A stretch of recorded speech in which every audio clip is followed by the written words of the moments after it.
Good afternoon, everyone. This is Beth Vachon. I'm your moderator for this session. And I'd like to welcome you to the Final Four Patient Impact Competition. Before we begin the session, I'd like to acknowledge that as we come together virtually in Saskatchewan, we're gathering on Treaty 2, 4, 5, 6, 8, and 10 territory and homeland of the Métis. Recognizing this history is important to our future, and our efforts to close the gap in health comes between Indigenous and non-Indigenous peoples. I pay my respect to the traditional caretakers of this land. Ilan, if you could go to the next, thank you. The Patient Impact Competition considers the impact of research on patient care and on patient outcomes. This is an important award. All that we do in the health system centers on the people who come into our care. And patient family-centered care is a philosophy that is foundational to everything that we do in the Saskatchewan Health Authority, as well as the larger health system in Saskatchewan. This event is sponsored by the SHA, and it recognizes research, again, that has that high likelihood of making a positive impact on the care that we provide to our patients and their outcomes. This is an e-poster competition, and the award will be presented later today at 4 o'clock. The researchers that presented an oral presentation or research that was still in progress were not considered eligible. And there will be 4 teams presenting today. Each of the presenters will have 5 minutes to present, and then will be followed by 5 minutes for Q&As. I want to thank today's adjudicator panel. We have Diane Ermel, our patient partner, Dr. Brenda Schuster, who is a clinical pharmacist with College of Medicine, Regina Campus, and the RX Bioacademic Detailing Program, and Dr. Hazel William Roberts, who's a research scientist with the Saskatchewan Health Authority. So these are just some housekeeping reminders. If you're having trouble with your internet connection, sometimes it's helpful to keep your camera off. There is tech support available, and you'll see the phone number there if you need to call for any kind of support. There's a hand raise function in the chat room, so if you have a question, please raise your hand. And whenever that's possible, then the moderator can unmute and you can ask your questions in person. So if you do ask a question, please introduce yourself, where you're from, turn your camera on, speak loudly and clearly, and we ask that you limit to 1 question and then ask questions that are related to the presentation. So I am pleased to introduce you to our first presenter. Annie, I'll get you to say a few words about yourself, and you'll have 5 minutes to present your presentation. Okay, thank you. Should I turn my video on? Yes, please. Perfect. All right. So hi, everyone. My name is Annie Monteith. I'm a 3rd-year medical student at the U of S, and I'm currently on Treaty 10 territory in the community of Isle à la Crosse. Thank you for taking the time today to hear about my project, Nurturing Families, Nurturing Communities, determining the efficacy of a pilot support network intervention at Sanctum 1.5 in Saskatoon. So I'd also like to acknowledge, sorry? Annie, it's, hello, it's Elan Pollock here. I'm in behind the scenes here. Do we have a copy of your poster? Do you have one that you can show on the screens for all of our attendees? Sure, like you want me to just share my screen? Yes, please, that would be great. We've had the privilege to be able to view it ahead of time, but I know a lot of our attendees would appreciate seeing them, and we will, to all of our attendees, will include some links there so that you can have a closer view. Thank you, Annie. Yeah, no problem.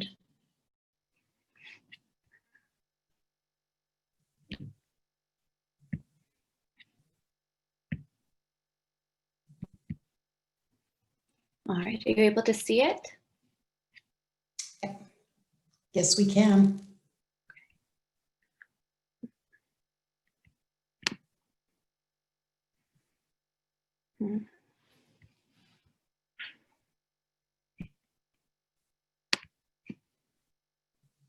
Okay, is this an okay view or?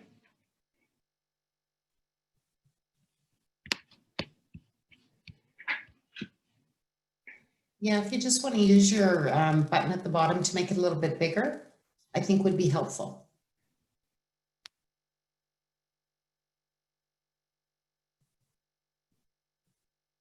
Great, thank you.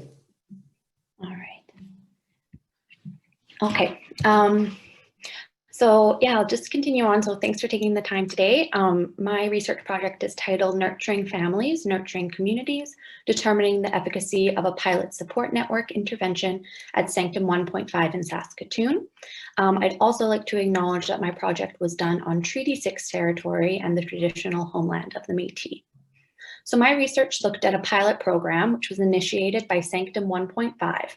For those unfamiliar with it, Sanctum 1.5 is Canada's first high-risk and HIV pre- and postnatal care home located in Saskatoon. So women who are at risk of having their babies apprehended at birth, as well as those that struggle with substance use disorder or who are living with HIV or at risk of HIV, can stay there throughout their prenatal period and up to 3 months postnatal. The program stemmed from an acknowledged gap in care by Sanctum 1.5 staff and patrons, where the women who left Sanctum 1.5 had a lack of family and close friend support. So this was for multiple reasons, but the prominent being having to leave their unhealthy supports behind on their journey to recovery and a healthy lifestyle. A lack of healthy supports made it much harder for these women to reach their goals and be successful in their new life. The Network Families program recruits volunteers in the community who are then partnered with a new mom from Sanctum 1.5. The purpose being to have a reliable but flexible and authentic support system for the mom and her child or children. We found each relationship looks different, but in general, the Network Families would help with childcare, transportation, emotional support, regular outings, and really anything you would expect or turn to your biological family or close friends for help with. So the goal of our research was to look at the efficacy of this program, which had been going on for about a year. We did this through one-on-one interviews using qualitative theory from 10 participants. The participants included moms who used the program, moms who did not, staff involved in the program, and volunteers in the Network Families. The data was then transcribed and analyzed using grounded theory through application of the two-eyed seeing approach. This provides a balancing lens for application of Indigenous health perspectives while upholding mainstream perspectives. We use this balance of Indigenous and mainstream perspectives as the majority of the moms and Sanctum 1.5's clientele are of Indigenous background. The codes and themes that were generated were then grouped into similar themes and moved to one final single category, which reflected an overarching theme. The most important themes that emerged from this analysis included reliability and support for the mothers who used the program, a lack of support and feelings of isolation from the mothers who did not use the program, a need for communication and debriefing from the staff, and relationship building and a need for communication from the Network Families. In terms of recommendations for the project, we were able to draw 3 main points, including continuation of funding and growing the program to provide additional new mothers with the support, compiling community resources that are easily accessed by both mothers and Network Families, and optimizing communication between all parties to provide support during trying times. I feel the biggest takeaway from this project is the acknowledgement of how impactful things such as family and supportive friends are to one's health. Something many of us may take for granted. Simply having supports around you to address barriers to care, such as transportation, mental health, and childcare, are fundamental components to health. This project exemplifies how we can support a healthy society at the root of healthcare, especially here in Saskatchewan, where our rates of HIV double the national average. 71% of these HIV cases reported injection drug use, and 84% of this population self-identified as Indigenous. Furthermore, 8 in 10 of the female cases who self-identify as Indigenous were of childbearing age, a significant implication for the need of programs that support mothers who use injection drugs and or who are living with HIV. The most impactful part of this project to me was hearing the connections the mothers and Network Families made, most of them referring to each other as family and using the word love when describing their relationship. It was a privilege to work with the women and staff at Sanctum 1.5 and have them share their stories with me.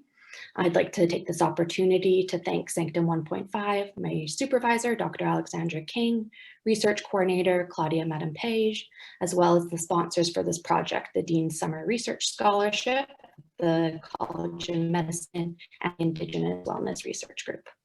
So thanks for taking the time to hear about my project today. It was really fun and exciting to be a part of, and I'm very lucky to have such a supportive research team involved in this. Annie, thank you so much for your presentation. I'd like to open it up now to the adjudication panel for any questions that you might have.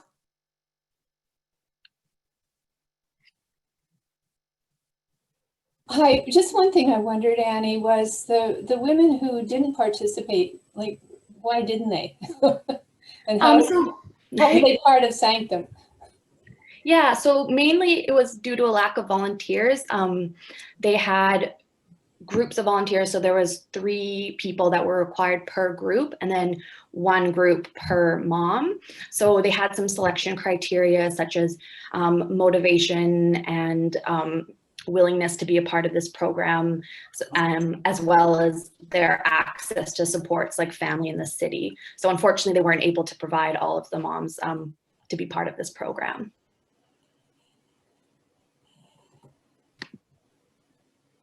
Hello, Annie. Thank you for your presentation. I was wondering whether you could say a bit more about how you applied grounded theory in the analytical process.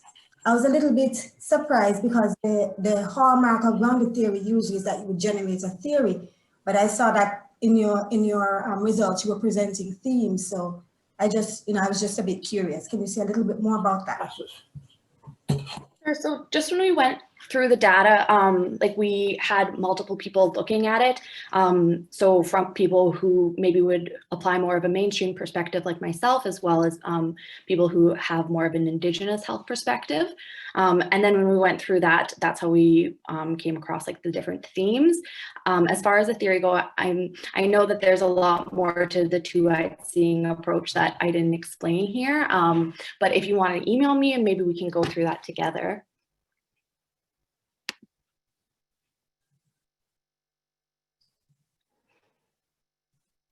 Thank you. Any other questions? Hi, it's Brenda Schuster, the other judge. I apologize, I was a few minutes late coming in, but I did review your poster. This question might have been covered in your verbal presentation, but I certainly appreciate, just a second, I'm going to start my video. I certainly do appreciate the idea that it was a pilot project with a small number and trying to use that to grow something bigger. Could you maybe help me understand a little bit about moving forward with this? What might this look like? What would be the potential numbers of women based on your experience with the pilot, where maybe 50% didn't want to participate, but how many might be potentially going through a future program if this was to be carried forward? So I think that the program could probably benefit all of the women who go through Sanctum 1.5. At a time, they have 10 beds. And actually, we weren't able to find any of the moms who didn't want to participate in the program. They all had wanted to participate. It was just a matter of having enough volunteers. So in order to grow that, I mean, the third party who recruits the volunteers is selective, as they should be, and there are like multiple criteria the volunteers need to meet. And it's a 5-year commitment, so they need to be willing to adhere to that as well. Okay, good. That's a good clarification. So basically there's 10 women at a time that might be in the Sanctum program. And if you had the families, your experience from this is that many would participate. It's the rate limiting step is the families. Yeah, no, exactly. We didn't talk to any, and even the women who weren't actually involved in the program, or like they all kind of connected in some way. They were friends with the other women who were in the program, and then they still met up with the families for multiple things. So they did kind of get that support third hand. So again, I'm sorry if this question is repeat. Do we have a couple more minutes? Yes, go ahead. Yep.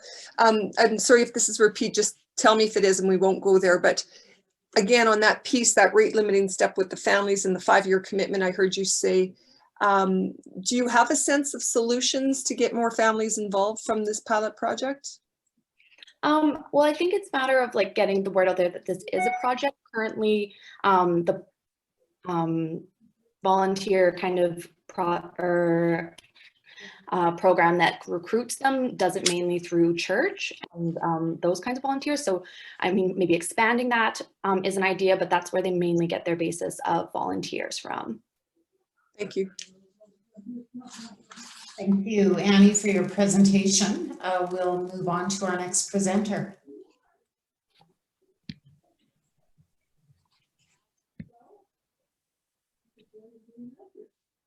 Okay, Dr. Christine Lett, I believe, pre-recorded her presentation today. So we will see that.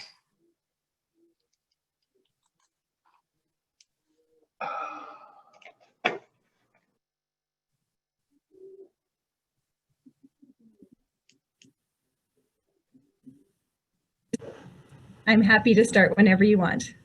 Begin, please. Thank you. Good afternoon. Thank you so much for shortlisting our poster identifying the rate of preoperative anemia in patients undergoing planned cesarean delivery at a tertiary care center for the Patient Impact Award. We are highly honored. My name is Christine Lett. I'm an obstetrician gynecologist who practices in Regina, and I collaborated on this project with Dr. Marissa Topping, who is an obstetrics and gynae resident, as well as Dr. Erwin Kerryman, research scientist. In Regina, we've been working on promoting patient blood management for about 4 years, and a big part of this is improving people's anemia and iron stores prior to surgery. The literature supports that correcting anemia prior to surgery improves post-surgery outcomes. In obstetrics, maternal anemia increases perioperative morbidity and mortality rates. Multiple guidelines recommend deferring elective surgery in anemic patients until the anemia has been appropriately treated. Well, in obstetrics, deferring C-section isn't typically feasible, and this is why early diagnosis and treatment of anemia is extremely important for this patient population. So in this study, we wanted to identify the rate of preoperative and postoperative anemia in patients undergoing planned cesarean delivery. We reviewed 460 consecutive patients over a 1-year period from August 2017 to August 2018. We used the World Health Organization definition of anemia in pregnancy. And I just want to apologize, this poster was presented at a US conference. And so for those of you who are used to hemoglobin in grams per liter, you'll see grams per deciliter, that's the US value. And I apologize, I didn't Canadianize this. So let's look at the figure in the middle. It illustrates our rates of anemia by category. The green bars represent the pre-surgery values and the yellow bars, the post-surgery values. Our rate of pre-surgery anemia was 11.1%, and the mean pre-op hemoglobin was 12.3 grams per liter. No patients were severely anemic prior to surgery, and that was good to see. Now, some authors have suggested that rather than targeting 11 grams per deciliter as a cutoff for anemia, we should be targeting 13 grams per deciliter, just like we do outside of pregnancy. Now, if we applied that to our cohort in this study, over 2/3 of patients were below the 13 grams per deciliter target. Another patient implication is that postpartum, if your hemoglobin is less than 9, intravenous iron is indicated. In our group here, we had 51 patients that had anemia pre-C-section, and of those 51 patients, 39% went on to have a postpartum hemoglobin of less than 9, making them candidates for IV iron. Postoperatively, you'll see there was a much higher rate of anemia. Almost 50% of our patients were anemic. Thankfully, 85% of the time the anemia was mild, but even mild anemia has significant consequences for mom. Our rate of the secondary outcomes were low. We had a 0.9% transfusion rate and a 2.2% surgical site infection rate, and there was no correlation of these complications with preoperative anemia. So in conclusion, this study demonstrates that preoperative and postoperative anemia was common among patients presenting for planned cesarean delivery. In our study, over 1 in 10 patients presenting for planned cesarean delivery was anemic. This study highlights a patient population that would benefit from early preoperative assessment for anemia and optimization. Because cesarean section cannot typically be deferred, early investigation and treatment is needed to successfully optimize these ladies. So what does this mean in Regina? Well, we do about 1,000 cesarean deliveries per year, and given these findings of up to 50% of patients being anemic post-surgery, we could impact 500 patients per year in Regina if we worked on optimizing iron deficiency and anemia preoperatively. So thank you so much for your attention, for joining me, for giving me this opportunity, and I welcome your questions. Thank you. Thank you, Dr. Lett. We'll begin if there's not a preferred order. Diana, would you like to begin with the first? Oh, yes, because I have a lot of trouble with silence. Anyway, so okay, so what really made you decide to do this exactly? Like it sort of makes sense, so you're finding it, but what triggered it? So I was curious if we were following the guidelines and not doing surgery on anemic patients. Most of the time with planned C-section, you have 2, 3, 4, 5 months of warning that you're going to be doing a C-section.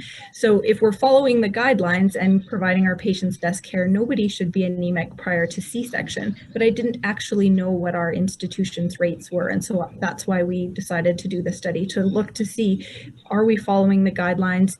Do we have patients that we could be optimizing better prior to the most common surgery that we do in our health authority? I'll let somebody else ask on that. I'll maybe ask the next question, because I just would like to pick up on this last point that you made. You answered actually after your poster a few of the questions I had, which was about the incidence of C-sections to start with. But yeah, looking at that 1 in 10 that are anemic coming in and picking up on what you just said, what do you think? I mean, what's your thinking about why there's 1 in 10 patients when there's a planned C-section? Why are 1 in 10 anemic? Are these patients that are not connected to care? Is it that the family physicians aren't giving them oral iron? What's your thinking? I think those are definitely 2 factors.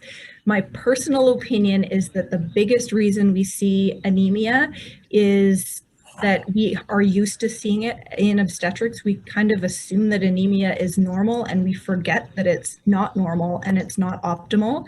Because it is so frequently seen, my feeling is that providers don't treat it the way that we know we should.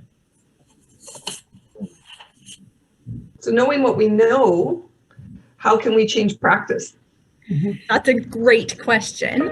I've been working with my colleagues to improve awareness of this. I've made an algorithm for screening and treating in obstetrics that is being used by primary care providers and obstetricians throughout the province, and I'm very pleased to see the uptake with that. I'm also working with 2 different organizations on education modules for people who provide obstetrical care about the importance of screening for iron deficiency and anemia and treating it when it's present. Thank you. So I'm sorry, I just got to leave. That was sort of my question, kind of how, what have you done about it? But my other question is, and I'm a patient advocate, have been for a long time around cancer, but have you done, like, are there any kind of educational things for patients? So, okay, find out what your hemoglobin is and ask your doctor. Like, have you done any of that sort of thing? I haven't yet had an opportunity to do that. There's a group of people in Toronto working on a program called Iron Mom, making it like a superhero perspective. And they have lots of information that's going out in an app format, as well as different online education. They're rolling it out just in a few sites around Toronto, but the goal is that that's going to be translated across Canada. So because they've done all this great work, I'm just sort of sitting on my hands and waiting until they're willing to share that education so that we can roll that out, an Iron Mom type program here in Saskatchewan, where moms could access apps that would remind them that this is important, would remind them to take their iron pills, that sort of thing. So I 100% agree with you, Diana, that educating patients is going to push us as providers to provide better care. Dr. Lett, I have a question. Oh, thank you, Hazel. I wanted to clarify whether or not, like, what exactly was the timing of the hemoglobin measurement? So these women, was it for the first time, or these are women who were known to be like anemic before? It's not clear from the poster. You're right, that's not clear. Thanks for asking that question. So when somebody comes for a planned cesarean section, they have a hemoglobin drawn within 24 hours of their surgery and then 24 hours post-surgery. So all of these women, the women who are anemic may or may not have had a hemoglobin value done prior in pregnancy, prior to immediately the day before their surgery. And so one of my goals is to educate my colleagues that it's important to be doing CBCs early in pregnancy and a couple times during pregnancy to make sure that the value remains normal. Okay, you hinted at it, but I wasn't sure, so I just want to ask you to clarify. Is it that you're saying that there's an optimal hemoglobin target that like reduces maternal morbidity? Because you explained about the 13 grams per DL versus kind of like the 11, which is the almost like increasing the threshold. Yeah, so there's a really nice meta-analysis published last year by Young et al. That showed that all the increased morbidity from a mom and baby perspective, the odds of bad outcomes increase by your rate of anemia. So the more profoundly anemic you are, the more higher risk you are of hemorrhage, transfusion, small babies, small for gestational age, preterm delivery, those sorts of problems. And from outside of obstetrics, there is very clear evidence that if you aim for 13 rather than something lower like 12 or 11, you decrease transfusion. Now, blood transfusion for a reproductive age woman is not ideal because you can develop antibodies that could potentially negatively impact future pregnancies, so actually causing a problem for future fetuses and babies. So we really want to avoid transfusions in reproductive age women, and we're going to be more successful at doing that if we target 13 rather than 11. In which case we have 60% or 600, at least 700 patients per year that we could be optimizing a lot better. So that concludes. So thank you very much, Dr. Lett. That was some great questions and great answers. We appreciate you taking the time to share your research with us. And on behalf of the Saskatchewan Centre for Patient-Oriented Research and the Saskatchewan Health Authority, we thank you and congratulate you for the great work that you've been doing. Thank you. It was an honor to present to you today. Have a great day. Thanks. Thank you. Thank you. Okay, great presentation. Our next presenters, Corey and Tyrell, I'm going to ask you to introduce yourself. Oh, and Dr. Capriva. Please introduce yourself and tell us about your research project. Okay, so hi, my name is Corey. I'm a second-year medical student. And my colleague here is Tyrell, a third-year medical student in Regina. And I'm just going to share my screen here.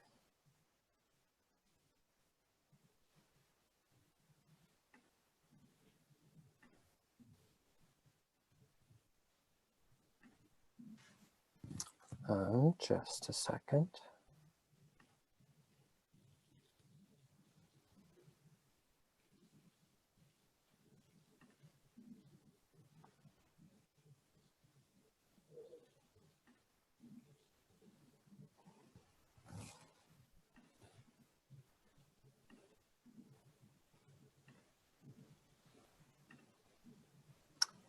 Okay, are you able to see this? Yes. Yes. And you can still see the slides now? Yes. Okay, excellent. So thank you for the opportunity to present our work in changing trends in abdominal aortic aneurysm repair in both Saskatoon and Regina. So abdominal aortic aneurysms occur in about 2 to 8% of men over the age of 65, and about 0.5% to 2% of women in that same age category. The reason that we want to repair these abdominal aortic aneurysms is that we can effectively prevent death from their rupture if we repair them. And so we have two options when it comes to repairing these. We have EVAR, or endovascular aneurysm repair, and this involves making a small incision in the groin and inserting a fabric-covered metal stent into the aorta. The advantage with this method of repair is that it's a very minimally invasive surgery and easy to recover from. The disadvantage is that it has less durability in the long term. The other option that we have to repair these are an open repair, and this involves a large abdominal incision and manually sewing a graft into the aorta itself.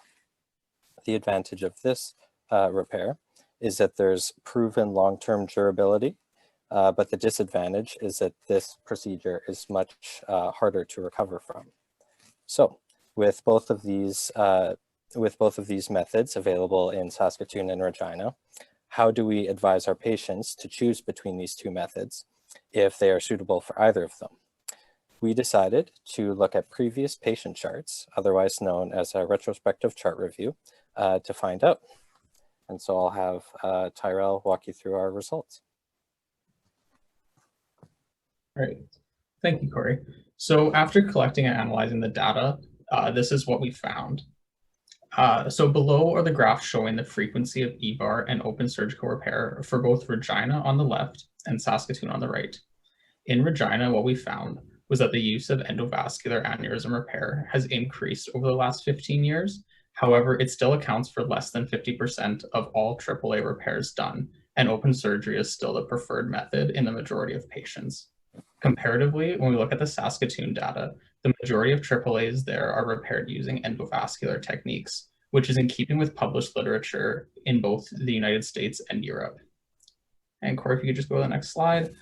As for similarities between the two cities, what we found were that both cities showed a trend towards improved 30-day postoperative survival in endovascular patients when compared with open surgery. And this is due to the less invasive nature of the procedure. However, this trend was found to be not statistically significant. Additionally, what we found was that patients who underwent open surgical repair had, on average, a 3-year longer postoperative survival when compared with patients who had an EVAR surgery. And this likely reflects the fact that endovascular surgery is typically offered to patients with higher medical comorbidities and advanced age, which is going to limit their life expectancy. And if you just go to the next slide, Corey. Furthermore, the similarities that we found also were shown when we looked at the patient demographics. And this ensured that the patients from both cities were not vastly different and allowed us for good comparison between the two cohorts. So firstly, the mean age of all patients who underwent AAA repairs did not differ between Saskatoon and Regina, with a mean age approximately 73 years. So despite the greater use of endovascular surgery in Saskatoon, this did not increase the age at which patients were considered for AAA repair. Similarly, both centers showed that distance from vascular care center did not affect the choice between open or endovascular surgery. And this was initially hypothesized that since EVAR requires more frequent follow-up, it would be less favorable for patients living further distances from vascular care centers due to the need for more frequent follow-up for travel for both visits with a vascular surgeon or CT scans to ensure the integrity of the graft. However, as we stated, both centers show that there was no correlation in AAA repair modality and distance from surgical care centers. And finally, on behalf of Corey and myself, we'd both like to thank the SHA for allowing us to present our research, as well as the College of Medicine for funding our research, as well as Drs. Kunlaug, Drs. Kapriva, and Siddiqui for their guidance on this project. If you guys have any questions at this time, Corey and I will be happy to answer them. Thank you. Thank you, Corey and Tyrell. Brenda, I'm going to start with you and see if you have any questions.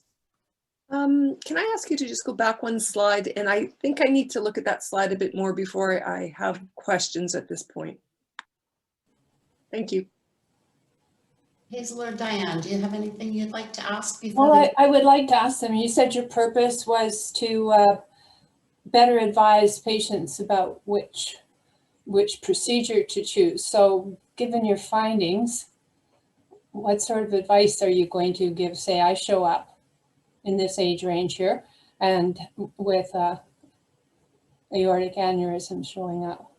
What are you going to talk to me about? That's a great question, Diana. Thank you for asking it.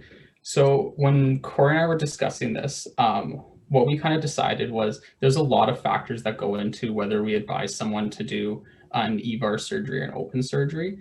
And there's a lot of things that we have to look at for a patient for whether they'd be suitable for one or the other, whether it's a smoking status, if they have COPD, diabetes, previous MIs. However, when we boil down to the bigger picture, what we have thought was if a patient is suitable to survive and get through an open surgery and is willing to undergo the healing that is involved with this, an open surgery is usually associated with a much better long-term outcome. So that is what we would advise someone if they're fit enough to undergo the open surgery, is to undergo that. However, if someone's life expectancy is reduced and they have multiple medical comorbidities, an endovascular surgery is a suitable alternative for someone who may be a higher surgical risk.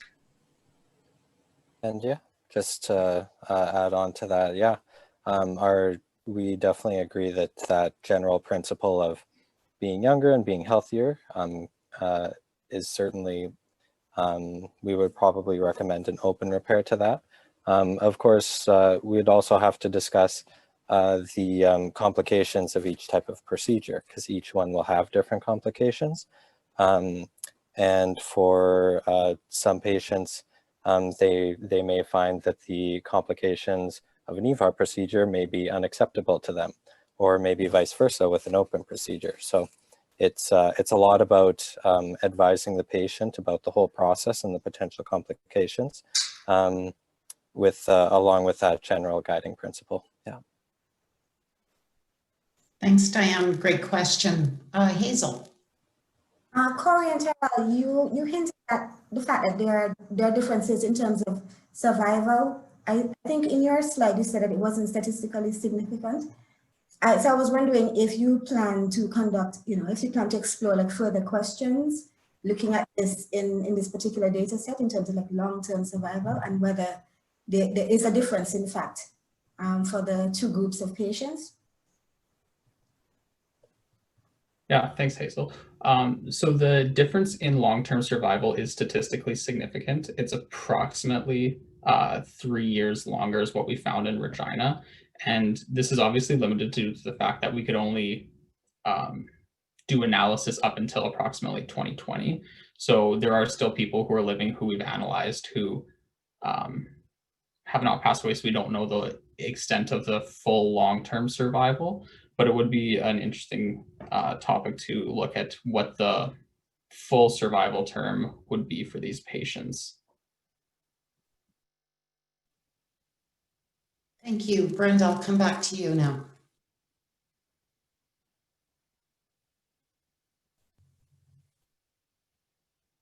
Brenda, you'll have to unmute. Apologies. Could you go back and state the purpose of the research again? I'm just looking at the results and I'm trying to link it back to the purpose. Sure, I can go back. Apologies. Yeah, so our rationale was to understand not only how we're currently advising patients by looking at the trends themselves, but to get a better understanding of how we might better advise patients in the future. So, yeah. So do we know more about how we're advising patients? Because I think the findings are that distance and age didn't influence the decision. What do we know about how we're advising patients? I'm sorry if I'm missing a point here, but it's just not clear to me. Oh, that's okay. I'll go forward just to this slide. So what we see here, can you see my cursor? Yeah. Yeah, so what we find is that in Regina, the overall percentage of EVAR still reaches below that 50% mark over time, whereas in Saskatoon, we see that average just winds up just a little bit below 70%. So we find that right now in Regina, we're advising patients more towards open procedures, whereas in Saskatoon, we find that we're advising more towards EVAR procedures. If I might add on, Brenda, the distance and age and stuff that we were discussing. So the distance was initially hypothesized that we'd be advising patients who live further away that open surgery might be more ideal due to the less frequent follow-up. And we found that wasn't actually a factor in this. And additionally, when we were looking at medical comorbidities, we thought that would also be a factor of how we were advising patients, and that data is not presented for the medical comorbidities in this one with all the confidence intervals and p-values. However, we did find that there was, over the course of the study, that the patients who had EVAR surgeries were not increasing in comorbidities as we thought they might be, as this would likely indicate that we were offering AAA surgery to patients who are of inappropriate comorbidities just because we have the ability to do them. Was that finding a surprise? Yes. I think it was a surprise because I think we initially thought that since we could do these surgeries on patients who are older and older, that it would initially be offered to them. However, finding that we're still offering it to the same group of patients who are the appropriate patients to offer it to, I think that's a good finding, that we're not using medical techniques just because we're able to. We're not using them. We're still using them in the correct populations. Thank you.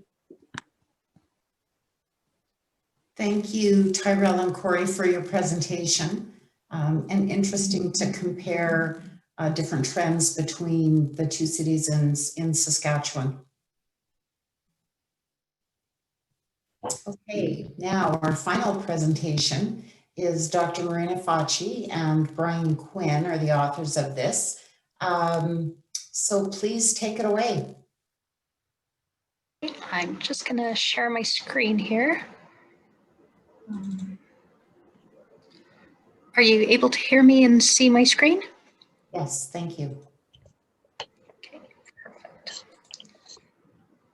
Okay, so I will start off by introducing myself. My name is Marina Vachon. I am a pharmacist at the Lagrange Health Centre in Northern Saskatchewan with the Saskatchewan Health Authority. I'm also part of the ARCS files and do some academic detailing of them.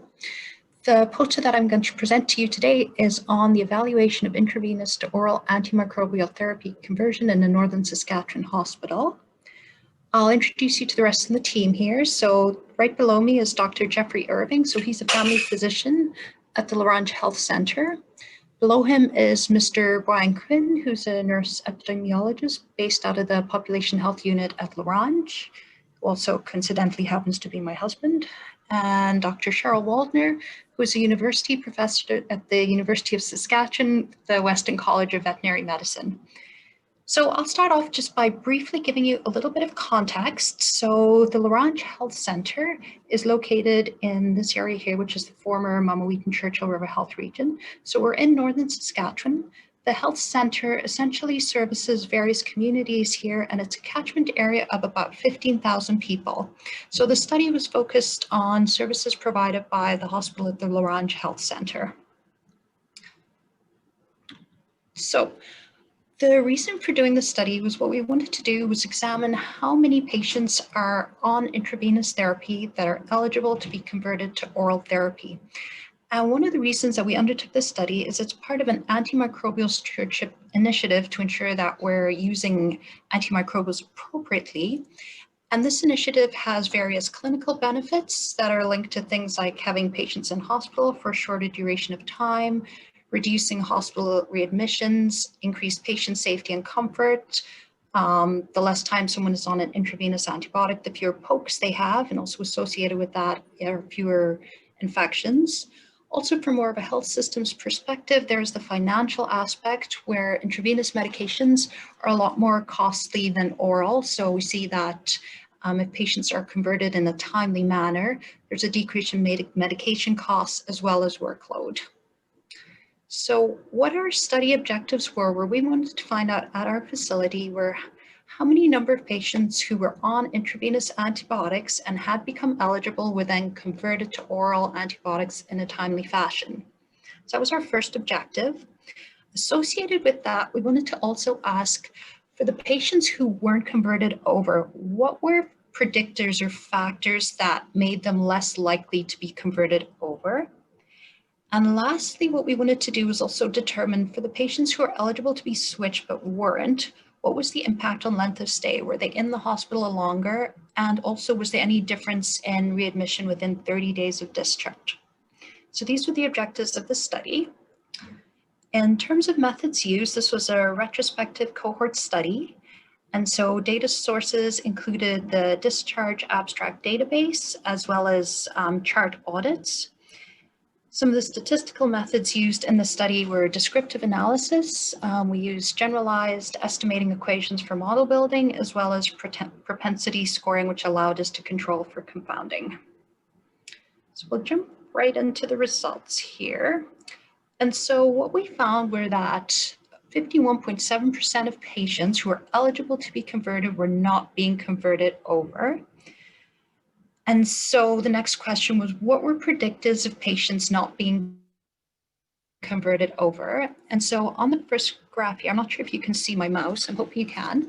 So what we're looking at here in terms of predictors are when we looked at day of the week, we found that patients who are eligible to be converted on the weekend were less likely to be converted. So if you're in the hospital and you were here on the weekend and that's when you became eligible to be converted, the chances of being converted were less likely. The next predictor was having a skin and soft tissue infection. Patients with skin and soft tissue infections were less likely to be converted in time. So these were the two predictors that we determined. Our next question was regarding length of stay. And what we found out was that in patients who are converted in time, their length of stay, whoops, I'm not sure what happened there. In patients who were converted in time, their length of stay was 2.39 days, and this was compared to 4.33 days in those not converted in time. So essentially, there was about a 2-day difference if a patient who was eligible but was not converted in time. We didn't see any difference in readmission rates between the groups. And then in terms of cost, when we looked at those lengths of stay, this translated to $114,000 per year. So this brings me then to the discussion and kind of the implications of our study. So when we look at the proportion not being converted, 51.7%, we realize that we have a fair bit of work to do in this area. Being aware of the predictors, being weekend and having a skin and soft tissue infection allows us to have more of a tailored approach to how we can address this issue. So on the weekend, for example, we have a bit of a different staffing model compared to during the week. And so this study is allowing us to look at our staffing model on the weekend and seeing how we can improve patients being converted on the weekend. The other thing it's doing is encouraging us to look at how we're managing patients with skin and soft tissue infections. And we're hoping that the impact of this is that we will be able to have patients converted in a timely manner so that we are decreasing their hospital stay by 2 days, as well as improving comfort so they're not poked as much. From a health systems perspective or a financial efficiency perspective, we're looking at theoretical savings of about $114,000 per year, which is quite substantial. And in terms of research impact, this is really one of the first studies that's occurred at a Northern Integrated Health Facility. And one of the things that was neat in the study was just the use of statistical modeling and things like propensity scores, because what it really allowed us to do is ask questions using a lot smaller sample sizes. And this is very different to some of the studies that occur in tertiary settings, where some of the results may not be directly applicable to sites such as ours. And so on that note, I think I'm almost at my time up. I have a few acknowledgements here. I'd like to acknowledge Robert Parker and Jason Van Stone. They provided us with funding for 2 weeks for a PharmD student to come up and do some chart audits. I'd like to thank Dr. James Irving. He's a former medical health officer with the Population Health Unit up here. He was part of the research approval process as well as a mentor. I'd like to thank the former health region leadership who approved this unorthodox study where we did most of the research during our lunch hours and when we put our kids to bed, as well as during vacation time. And last but not least, I'd like to thank Provincial Pharmacy who is allowing me the time to be here today. So without further ado, I'll end there and open the floor up to some questions. And I'm hoping Brian's on the line as well, and we'll find out when question time starts. Marina, thank you so much for your presentation. Hazel, I'm going to start with you this time. Any questions? Hello, Marina. Thank you for your presentation. I was wondering, you didn't quite say, how did you define eligibility for conversion from parenteral to oral antibiotics? Just so I'm clear. Sorry, can you repeat the question? I'm just going to turn this up here a little bit. How do you define eligibility for conversion from parenteral or intravenous therapy to oral antibiotics? You didn't say, so it left me kind of wondering. Okay, so for this, what we did, and a lot of this was based on the literature, we looked at, we had various inclusion and exclusion criteria. So as part of our inclusion criteria, we had things like clinically improving. So this would be looking at the patient's temperature, as well as looking for signs of clinical improvement. You also— Does that answer your— Yes, you also mentioned that I think skin infections, that was a predictor for not being converted, but I just wondered what was the most common indication for antibiotics in the population that you were studying? So when the analysis was done and they looked at major clinical category, I believe respiratory was the highest proportion of patients that came in. And then I have one last question. In your based on your experience, how do you account for the fact that 30-day readmission was not significantly different between the two groups, even though you were seeing that the length of stay was longer? Oh, so with our statistical analysis, we were able to show that the patients in both groups, none of them were readmitted within 30 days. So even though they may have stayed for an extra couple of days in the hospital, in both groups, it didn't mean that within 30 days they were readmitted back into the hospital. Does that answer your question? I was asking you, like, why do you think that's the case? Like, were you expecting that in fact it would have translated to a difference in readmission rates? So I was just asking you, why do you think that was the case? That you didn't find the difference? No, and we were happy we didn't find it different because the two groups were not different. The only difference was that we weren't converting them over. So we were very happy that we didn't see a difference in the readmission within 30 days. That was a really good question. Thank you. Diane, I'm going to go to you next. Oh, me. Yes, Diana? Yes, I yes, can't recognize please. my name even anymore. So I'm just wondering what started this. Was it like patients complaining, why do I have to stay here over the weekend? My friend had the same thing, got out earlier, or was it around coffee and saying like, look, all these poor people, they should be on oral antibiotics and sent home? Like what got you, you know the criteria, but what got you into doing this research, really looking at it? So what started it is that Accreditation Canada requires all hospitals to have an antimicrobial stewardship program. Oh. And one of the interventions is making sure that patients are converted in a timely manner. And so what we wanted to do was establish and just see what our baseline data and see how we were actually doing. And so that's what's got us on this route and set us off. I wish it had been a coffee when we were looking at our patients thinking, can we poke them less and be nicer to them? Okay. That's really good. So so I think did I see that you talked about having a weekend checklist and that kind of thing? Like things that will facilitate the eligible conversion? Did you talk? I don't think you talked to that, but I think I saw it in the poster. One of the things that I think this really highlighted for us is that we really have to engage all our healthcare providers. Our nurses are on site 24/7, and there's no reason we can't partner with them and all become stewards of antimicrobial stewardship.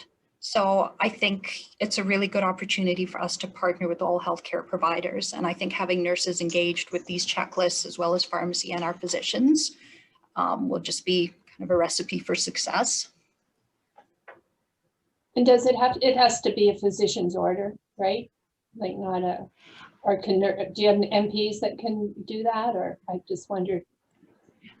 You know, we don't have MPs in acute care here at the moment. Right now, it would be the physician who would decide that, but we do have access to physicians on a daily basis. So I think it would be just having that prompt in place that would almost function as a good communication tool and reminder.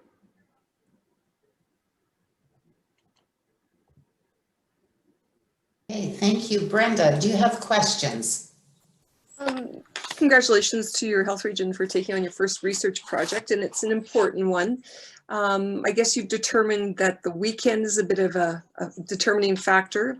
Looking at trying to make this kind of practice change where people feel comfortable, you know, 50% of the time they're currently not switching over to oral.